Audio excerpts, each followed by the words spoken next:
Oh, ano yung mga kakantahin mo? Anong sample ng mga songs? Ang dami kasi actually sa pag nanonood tayo o nasa karaoke tayo. Pupunta ka ba sa mga karaoke, ano? Yan. Daming choice talaga. Hindi, ikaw yung mga personal mo. Anong gusto niyong kantahin ko? Para yun na lang. Gusto niyo isulat niyo sa kapiraso ng papel? Kakanta ka rin ba ng mga new songs, Gab? O may mga news. Oo. Like ano? Kung nahiya kayo, yan, may papel naman, isulat niyo lang para basahin. Seryoso? Mga next year, kakantahin ko na yan. Pagkakaralan ko yan. Hindi nga. Maraming kanta. Ikaw lang ang aking mahal. Ang pag-ibig mo'y aking kailangan. Hindi, tinutula ko lang.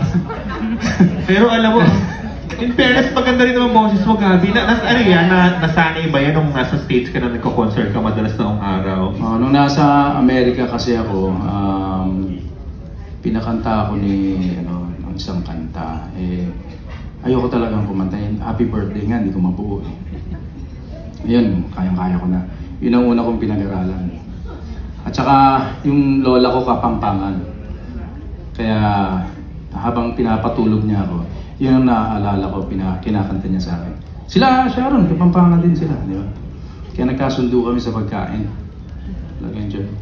Pero yung kanta, hindi ko makalimutan. Ating ko pong sinising, metong yang timpukan. Ikaw, tuloy mo. Ama na kay iti, sinong Kapampangan? Kenyindong ibatan, sang kamkeng sinino. Kaman me walaya iti, ekukamalayan. Yan po. Yan ang aking favorite song. Hindi ko alam kung ano yung sabihin nun, pero at least maganda siyang pakinggan. Dahil naalala ko yung lola ko, yun ang kinakanta sa akin. Yan lang po.